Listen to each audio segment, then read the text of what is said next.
every day there's a new brand on TikTok, right? The beginning was like, oh, Yeah. that's just like a dancing app. Why would I put my brand on there, right?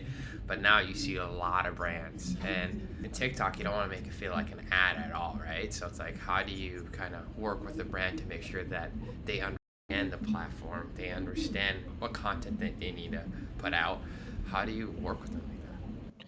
Yeah, I mean, there's two different answers to this, right? On the business side, it's like a lot of how did I actually create a service based off of this? That was a lot of discovery, learning, putting together sort of like teams, I guess, and kind of just like roughing it out and figuring it out as I go. Luckily, at this point, I have a well oiled machine and a more solidified service when it comes to that, but it was definitely just doing it, I guess. Now, as far as brands go and strategy and stuff like that, I think number one is managing expectation, right? So I remember, especially at first, it was like, I want to go viral. Why aren't we going viral? Why don't all our videos get 100K views? And I'm just like, you hold back your words. You have to manage expectations and be like, it's just not reality. You can't be going viral every single time unless you're like Duolingo, but even then, that's like a huge, huge outlier. So a lot of it is managing expectations.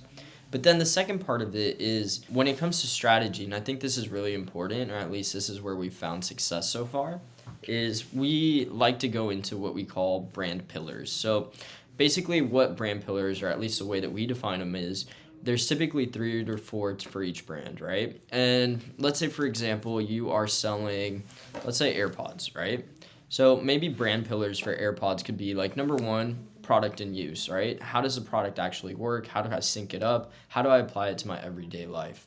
Number two, it could be more along the lines of trending related content or being humorous or different innovative ways that your product is actually being incorporated while still speaking the language of the platform, right? When I say language of the platform, just participating in sounds and stuff like that. And then pillar number three, it could almost be incorporating the community in some sense, whether that's comment responses, just stuff of that nature, right? Just answering questions about your product in a way that's very organic to TikTok, right? And your expectation there, oftentimes when it comes to virality, people don't understand that since you can't go viral every time, the key to virality is trying to hook people into your current audience and using all your other videos to actually nurture that existing audience as well, right? So you're not always fishing for new audiences. And I think people forget the fact that, hey, we have an X amount of people. Like, if you put 40,000 people together in one room, that would be pretty astonishing, right? That's a stadium.